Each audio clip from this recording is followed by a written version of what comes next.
nkwifurije kugira uwa gatatu mwiza cyane. Amakuru yacu yakatohera mu gihugu cya Espagne cy'amakuru sport yatubwira yuko Miralem Pjanic yamaze kwerekanwa ndetse yahawe na nimero 8 akari yazambara rero mu ikipe ya FC Barcelona. Uyu mugabo kandi akavuze ati kuza mu ikipe ya Barcelona ni yindi challenge nshyashya. Hanyuma kandi bamubajije kuri Lionel Messi akavuze ko ari umukinnyi wo ku wundi mubumbe mu by'ukuri n'ikivejuru. Sport kandi ikabitubwira ati Barcelona ifite test ya kabiri. Ronald Koeman rero akaba afite uyu munsi match ya gicuti saa moya z'ijoro arakina n'ikipe ya Girona yahariya mu gihugu cya Espagne birumvikana. Hanyuma iyi match rero iraza kumufasha gutegura abakinnyi be. Sport kandi ikabitubwira yuko Barcelona yamaze gushyiraho design ya saison ya 2021-2022 ngiyi rero saison bazambara umwaka uzakurikiye uyu nguyu bagiye gutangira.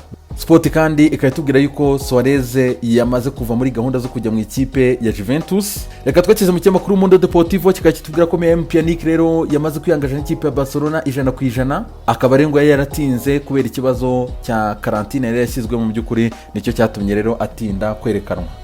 Mundo Deportivo kandi ikabitwerekana none jezi Barcelona izambara 2021-2022 yose zitaha.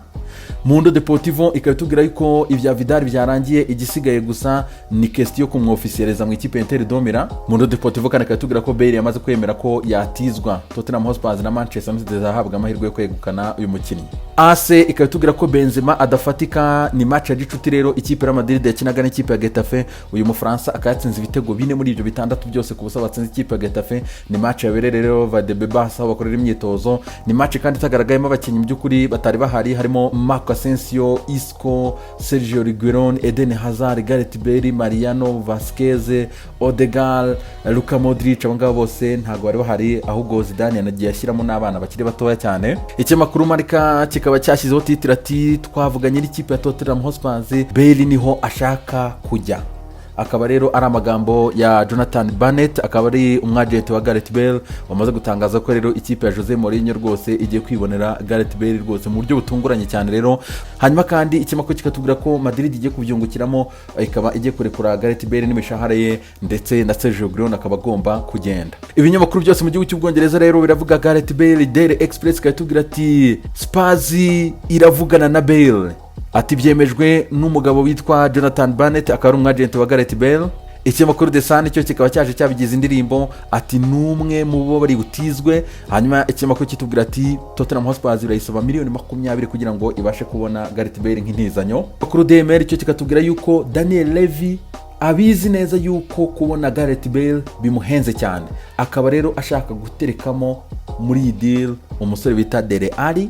Hanyuma kandi hakari na option yuko kuba bari bumutizwe ikipe ya Tottenham Hotspur zishyura 50% y'umushahara, no kuvuga ngo ahembwa $600 by'amapaundi ku cyumweru harimo imisoro. Tottenham Hotspur zagisabwa kwishyura $300. Affaire à suivre.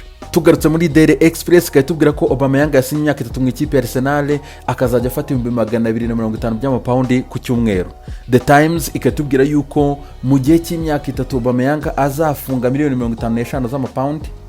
The Sun tuyigarutsemo ikabitubwira yuko Aubameyang azahembwa $250 hatarimo bonus, ariko ndizijyamo azarenza $350 by'amapaundi ku cyumweru umushahara ubundi usanzwe ufatwa na Ozil. Twikomeje na The Sun hangahe iratubwira amatransfer menshi cyane rero. Jaguars yamaze kongera amasezerano kujya 2025 $100 by'amapaundi ku cyumweru. Hanyuma kandi kinatubwira yuko ikipe Inter de Milan iri gushaka Nicolas Otamendi. Pep yamaze kwemera yuko Otamendi yakigendera. Porto na Valence zamushakaga ariko za borotswe n'umushahara Otamendi afata $100 by'amapaundi ku cyumweru. The Sun kandi ikabitubwira yuko Garcia ari gushakirwa cyane ikipe ya FC Barcelona, ariko Barcelona birasaba ko ibanje kugurisha abakinnyi kugira ngo ibone amafaranga yo kwishyura Manchester City. The Sun kandi ikatubwira yuko ikipe ya Stoke City yamaze kurekura Ben Kafobe yamaze kujya mu gihugu cya Turkiya mu ikipe ya Trabzonspor ku $12 z'amapaundi. The Sun kandi ikatubwira yuko Emile Heskey yamaze kugirwa ambasaderi w'ikipe y'abadamu ya Leicester City.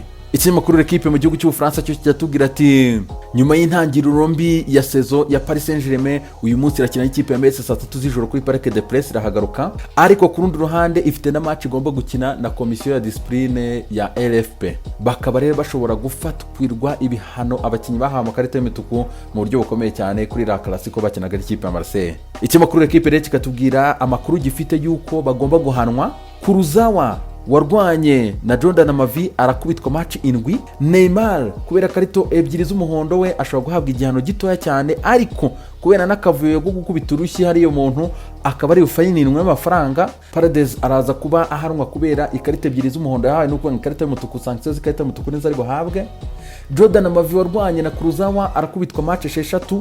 Benedetto nawe azahabwa ibihano by'umuntu wahaye ikarita ebyiri z'umuhondo no kuba ngo iyo karita y'umutuku no gusiba match imwe gusa. Hanyuma hakaza umugabo witwa Alvaro aramutsa hamwe n'icyaha yuko yatutse Neymar ku bijyanye n'irondaruhu arakubitwa match 10. Hanyuma Di Maria hari amashusho yagaragaye urabona ahangaha ya telefoto yuko yaciye Alvaro mu maso. Uyu Di Maria arakubitwa match 6. Affaire à suivre. Les amis, mugire wa gatatu mwiza cyane, Imana ibarinde.